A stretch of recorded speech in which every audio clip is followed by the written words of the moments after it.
안녕하세요. 사랑하는 성도님, 구원의 주님이 우리와 함께 하십니다. 우리와 함께 하시는 주님을 찬양합니다. 기도합시다. 주님 감사합니다. 오늘도 주님의 은혜로 저희들에게 희망의 새날을 주시니 감사합니다.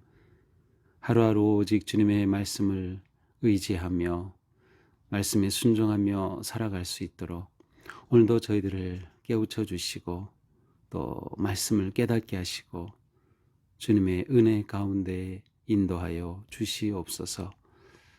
저희의 삶이 주님의 선하신 인도하심을 따르는 평안하고 또 거룩하고 아름다운 그러한 삶이 되게 하여 주시옵소서. 하루하루 더욱 주님을 닮아가며 주님의 뜻에 순종하는 삶이 되게 하여 주시옵소서. 예수님 이름으로 기도합니다. 아멘. 오늘 말씀은 마태복음 16장 1절에서 20절입니다.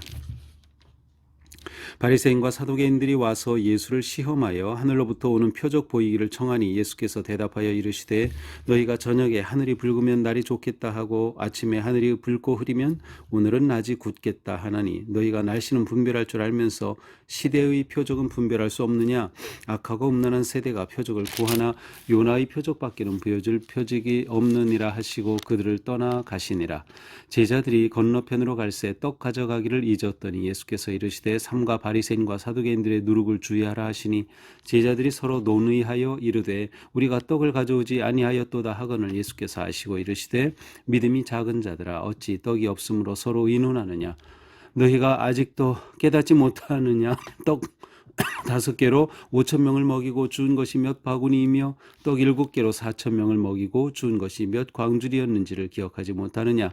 어찌 내 말한 것이 떡에 관함이 아닌 줄을 깨닫지 못하느냐. 오직 바리새인과 사두개인들의 누룩을 주의하라 하시니 그제서야 제자들이 떡의 누룩이 아니요 바리새인과 사두개인들의 교훈을 삼가라고 말씀하신 줄을 깨달으니라.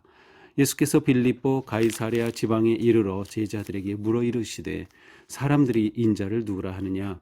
이르되 더러는 세례 요한 더러는 엘리야 어떤 이는 예레미야나 선지자 중에 하나라 하나이다. 이르시되 너희는 나를 누구라 하느냐. 시몬 베드로가 대답하여 이르되 주는 그리스도시요 살아계신 하나님의 아들이시니이다. 예수께서 대답하여 이르시되 바요나 시몬아 네가 복이 있도다. 이를 네게 알게 한 이는 혈육이 아니요 하늘에 계신 내 아버지시니라. 또 내가 네게 이르노니 너는 베드로라.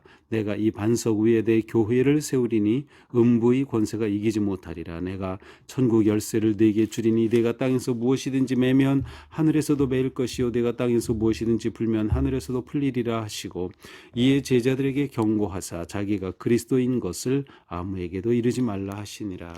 아멘.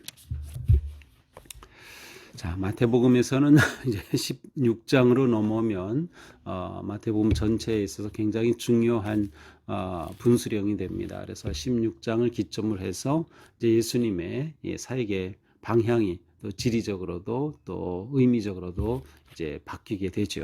그리고 그 핵심에는 이제 우리가 잘 알듯이 오늘 본문에 나온 것처럼 예수님에 대한 베드로의 신앙 고백이 있습니다. 이제 오늘 말씀은 그런 점에서 이 베드로, 이 마태복음 전체를 우리가 이렇게 보는 그런 관점에서 굉장히 중요한 위치에 있다 하는 것을 한번 기억하시면서 보면 좋겠습니다.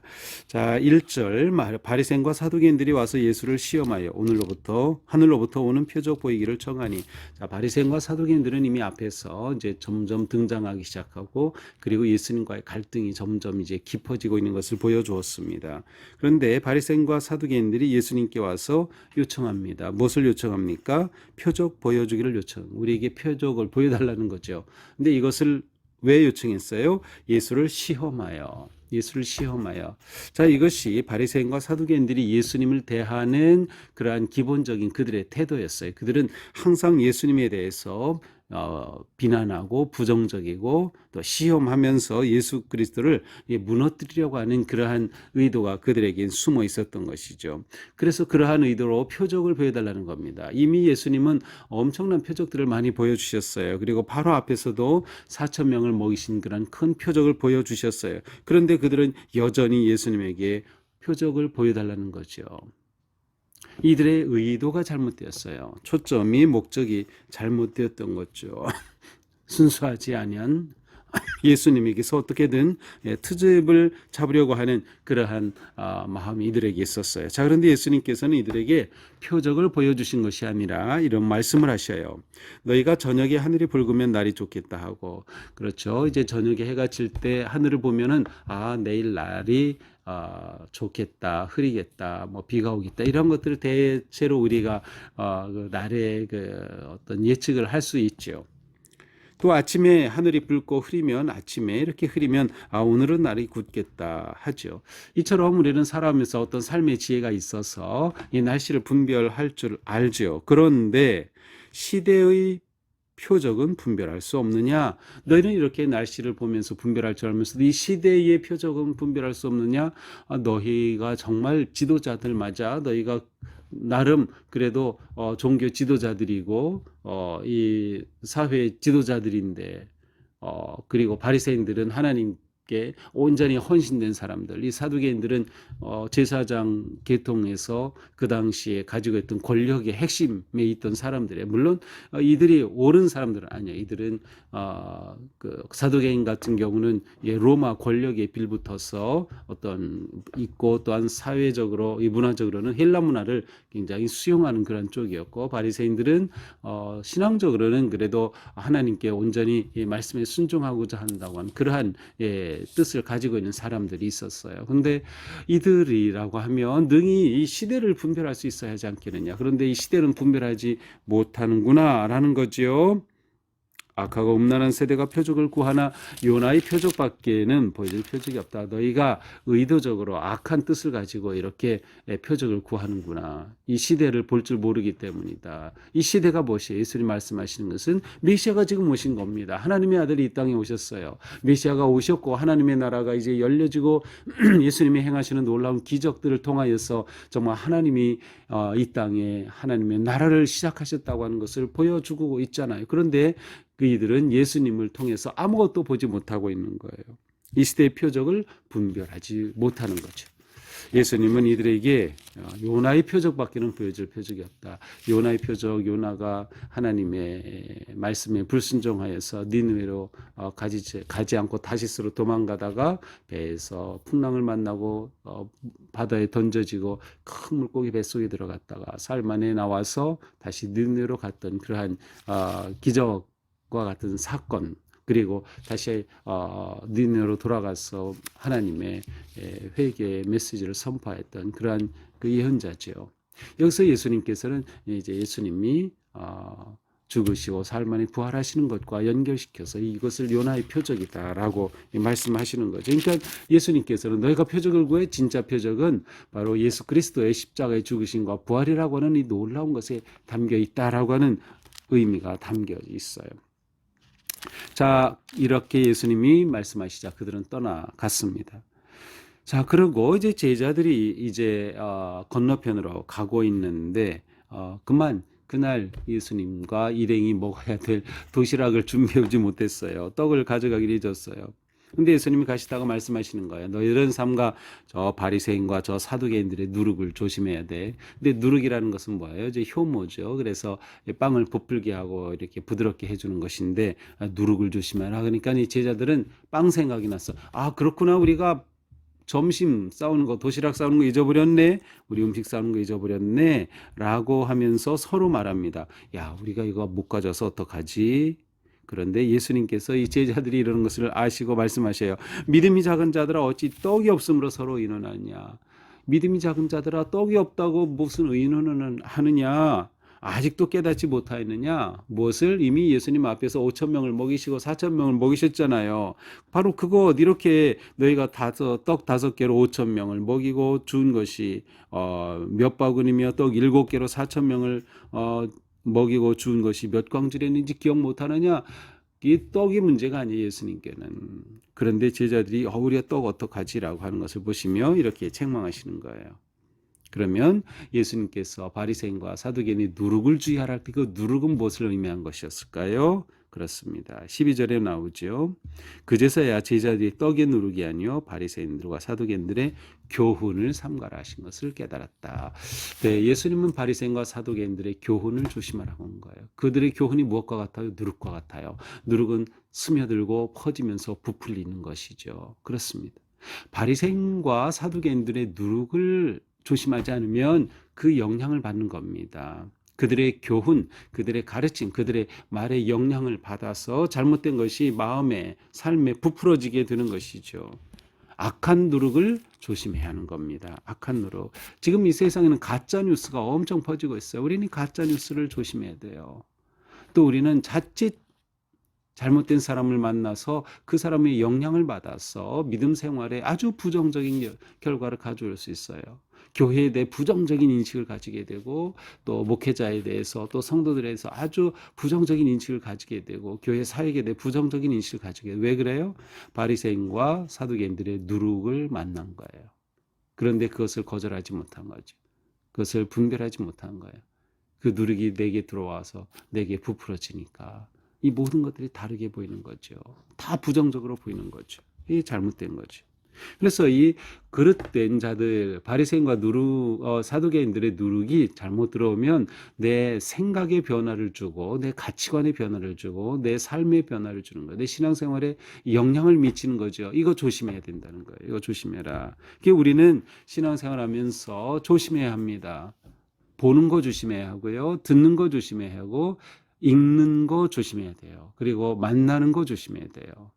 이렇게 하면은 우리가 어떻게 사냐 그런데 아니요. 우리에게 이러한 조심하는 마음이 있어야 돼요. 그래서 내게 귀에 들리는 거라고 다 받아들이면 안 돼요. 내 눈에 보이는 거라고 다 받아들이면 안 돼요. 우리에게는 조심해야 한다. 예수님의 말씀이거든요. 바리새인과 사두개인들의 누룩을 조심하라. 주의해야 되는 것이죠. 우리는 이것을 조심해야 한다. 그러기에 우리는 매일매일 이렇게 말씀을 묵상하면서 지혜로 우리의 마음을 채우고 하나님의 선하신 인도하심 속에 성령님의 지혜를 구해야 돼요. 성령님의 분별력을 우리가 얻도록 구해야 되는 거죠. 자, 이후 예수님께서는 이제 13절 빌립보 가이사랴 지방에 가십니다. 이 빌립보 가이사랴는 예수님께서 활동하시고 복음을 전하셨던 그런 무대 중에 가장 북쪽 끝입니다. 이제 이곳으로 올라가신 이후에 예수님은 이제 점차 예루살렘으로 향하죠. 예루살렘을 향한다는 것은 십자가의 죽음이 기다리는 곳이라는 그러한 의미가 담겨 있어요. 그래서 이 16장이 분수령이 되는 거예요. 그리고 분수령이들은 가장 중요한 사건이 여기서 일어나죠. 그것은 무엇입니까? 예수님께서 제자들에게 물어봐요. 사람들이 인자를 누구라 하느냐? 사람들이 인자를 누구라 하느냐?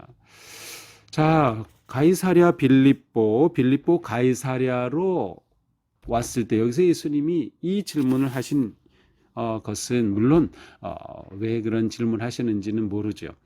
예수님께서 바로 그 시점을 정확히 하셨기 때문에 이 중요한 타이밍에 말씀을 질문을 던지신 것은 확실하지만 그러나 이제 보통 이 가이사랴 빌립보 가이사랴라고 하는 것은 이제 헤롯 빌립이 이 신도시를 건설했어요. 그러면서 가이사랴 이게 황제라는 뜻이에요. 시저 가이사랴라는 이름을 붙이면서 황제를 위한 도시로 세운 것이에요. 그래서 이것은 어떤 권력의 중심 이 세상의 어떤 힘의 중심이기도 하고 인간 탐욕의 중심을 나타내기도 하는 거죠.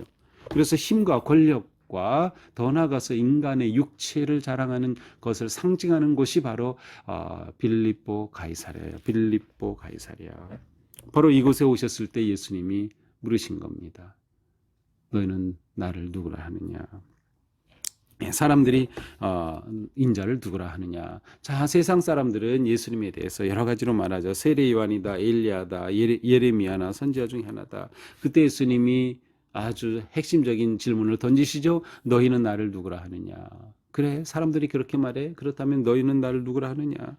그때 베드로가 대답합니다. 주는 그리스도시요 살아계신 하나님의 아들이시니이다. 정답이었습니다. 예수님이 말씀하시죠. 야, 시몬아, 내가 복이 있다. 이거를 알게 한 분은 내 혈육이 아니야. 하늘에 계신 내 아버지시니라. 그러니까 베드로가 예수님이 누구신지 이렇게 고백할 수 있었던 것은 하나님께서 그에게 계시를 보여주신 거예요. 베드로에게 열려 보여주신 거죠. 이거 내가 잘나서 그런 거 아니다. 내가 지혜 있어서 그런 거 아니다. 바로 그런 의미죠. 하나님께서 너에게 보여주셨구나. 그렇습니다. 우리에게는 이것이 너무도 중요합니다. 우리가 살아갈 때, 또 우리가 말씀을 읽을 때, 묵상할 때, 기도할 때 우리에게 필요한 것은 하나님께서 우리에게 다가와 자신을 우리에게 열어주시는 거예요. 하나님의 계시입니다.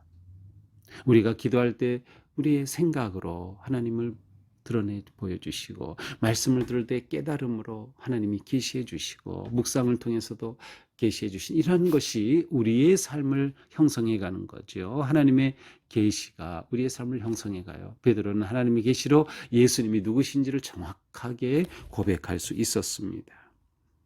예수님은 이 믿음의 고백을 들으시고 내가 네게 이르노니 너는 베드로다. 내가 이 반석 위에 내 교회를 세우겠다. 음부의 권세가 이기지 못하리라. 내가 이 반석 위에, 반석이라고 하는 이 단어와 베드로라고 하는 단어는 같은 단어죠. 그러니까 예수님이 이제 말로 워드 플레이를 하신 거예요. 그러니까는 말을 이렇게 어히라고 하는데 말을 가지고 이렇게 의미 있는 그러한 말씀을 해주시는 거죠. 베드로가 반석이라는 그러한 의미의 이름인데 내가 이 반석 위에 교회를 세우겠다. 그러니까 여기서 이 반석은 베드로를 의미하지만 그러나 인간 베드로 위에 교회를 내 교회를 세우겠다. 그런 의미는 아니에요. 천주교는 그런 의미로 베드로가 초대 교황이다. 그리고 바로 이렇게 이 베드로 위에 교회를 세우겠다는 것은 인간 베드로다 이렇게 말하고 있지만 우리는 그렇게 믿지 않아요. 이 베드로는 사실 제자들을 대표하기도 하고요, 또 사도를 대표하기도 합니다. 베드로는 여기서 대표성을 지니고 있는 거예요. 또한 중요한 것은 베드로 개인이 아니라 베드로의 믿음의 고백이 중요하죠. 나중에 보면 예수님은 베드로를 또 책망하시는 그러한 내용도 볼 수 있어요. 그래서 우리는 이 베드로의 고백이 얼마나 중요한가. 예수님이 이 고백을 들으시고 이것 위에 내 교회를 세우겠다 하신 거죠. 그러나 베드로가 예수님께서 진정한 그리스도이신 예수님은 고난을 받으셔야 돼요. 근데 이제 오늘 본문, 이제 내일 본문이죠. 이 내일 본문에 가서 꼭 읽어보셔요. 보시면 베드로가 예수님을 붙잡고 만류합니다. 죽으시면 안 됩니다. 예수님께서 이 사탄아 물러가라라고 베드로를 책망하시죠. 그러니까 이 인간 베드로가 아니에요. 예수님이 교회를 세우시는 것은 베드로의 믿음의 고백이기도 하고 또 예수님을 믿고 따르는 예수님을 그리스도로 고백하는 이 제자들, 이 사도들을 통해서 교회를 세우신다고 하는 거죠. 중요한 것은 내 교회를 세운다. 이것은 그들의 교회가 아니라 예수님의 교회입니다. 교회, 에클레시아라고 하는 이 단어는 모임, 총회, 이런 모임이란 뜻이에요. 그러니 교회는 기본적으로 예수님을 그리스도로 고백하는 성도들의 모임이 교회입니다. 건물은 교회당, 예배당이라고 부르는 게 정확한 거죠. 보통 우리는 건물도 교회다 이렇게 부르긴 하지만 교회의 진정한 의미는 바로 이 성도들의 모임이다. 자, 이렇게 예수님께서 놀라운 말씀을 하십니다. 내가 천국의 열쇠를 네게 주리니 네가 땅에서 무엇이든지 매면 하늘에서도 매일 것이고 땅에서 무엇이든지 풀면 하늘에서도 풀리리라. 자, 베드로에게 열쇠를 준다. 천국의 열쇠. 이것이 매면 하늘에서도 매고 이것이 풀면 하늘에서도 풀린다. 자, 열쇠라고 하는 것은 무엇인가요? 이처럼 어떤 권위가 있는 것이에요. 열고 닫고 할 수 있는 그런 권위가 있는 것이죠. 예수님께서는 이 열쇠를 주겠다라고 말씀하시는 거죠. 이 권위로 풀면 혼란 하나님의 말씀이 나올 수도 있는 거고, 이 열쇠로 풀면 진리의 생명이 선포되기도 하는 것이고, 이것이 풀면 하나님의 은혜가 열려지기도 하는 것이고, 무엇을 말해요? 교회가 이 세상을 향한 이와 같은 역할을 하는 것이에요. 열쇠와 같은 역할. 교회는 세상을 향해서 선하고 거룩하고 복되고 아름다운 것들을 열어주는 그러한 모임이 되어야 하는 거죠. 이 열쇠를 너에게 준다. 이것은 베드로 개인이 아니라 교회에게 주시는 겁니다. 우리에게 주시는 거예요. 우리 개인에게도 하나님이 이런 열쇠를 주셨어요. 그래서 우리는 가정에서, 직장에서, 사회생활 하면서 우리에게 주시는 열쇠로 열 수 있고 닫을 수 있습니다. 우리가 하나님의 은혜로 이 땅을 변화시킬 수 있고 우리의 삶을, 우리의 가정을, 우리가 살아가는 그런 어떤 곳이라도 영향을 미칠 수 있는 거예요. 열고 닫음으로 말이죠. 그러므로 열쇠는 우리에게 주신 놀라운 특권이면서 책임이기도 합니다. 또한 교회에 주신 특권이면서 책임이기도 하죠. 그러면서 마지막 말씀하셔요. 제자들에게 경고하사 자기가 그리스도인 것을 아무에게도 이르지 말라. 자, 베드로는 주는 그리스도시요라고 말씀하셔서 어렵게 대답해서 예수님이 누구이신가를 분명하게 선언하고 고백했어요. 그런데 예수님은 내가 그리스도인 것을 아무에게도 이르지 말라. 왜냐하면 진짜 그리스도와 혼돈하지 않도록 하기 위해서. 진짜 그리스도는 십자가를 알아야만 진짜 그리스도를 보게 되는 거예요. 그런데 이것이 아니라 지금까지 예수님은 기적을 행하고 엄청난 일을 행하셨어요. 그것만 보고 그리스도를 생각하면 안 되기 때문이죠. 그러니까 우리에게 그리스도의 가장 중요한 핵심은 사실은 십자가에 있어요. 바로 이것이 이제 바로 이 16장에서 일어나는 사건이죠. 그래서 내일 본문에까지 연결이 되는 것입니다. 자, 오늘 말씀을 보면서 우리는 당연히 우리에게 묻게 됩니다. 예수님은 내게 누구이신가? 예수님은 내게 누구이신가? 그래서 우리는 예수님이 내게 누구이시다라고는 분명한 믿음의 고백을 할 수 있어야 합니다. 그리고 우리는 이 분명한 믿음의 고백으로 신앙생활하고 전도하고 사역하며 살아야 되는 거예요. 내게 예수가 누구신가라는 분명한 믿음의 고백이 없다면 우리는 신앙생활을 승리할 수 없다.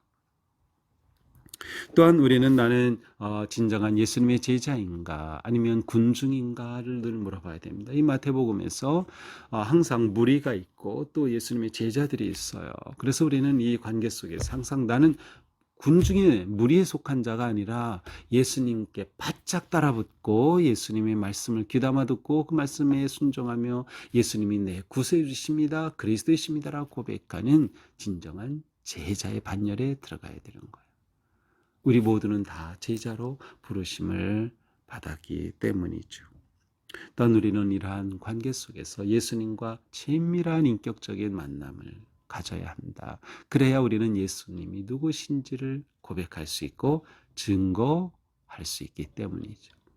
오늘 우리의 삶이 내게 예수님이 누구신가 이렇게 생각하면서 그 은혜에 감사하면서 주님께서 내게 주신 열쇠로 내가 이 세상에서 살아가면서 많은 사람들에게 은혜와 복을 열어주는 그러한 진정한 복의 통로가 되어야 되겠다 하는 마음으로 오늘도 복된 하루가 되기를 주님의 이름으로 축복합니다. 기도하겠습니다.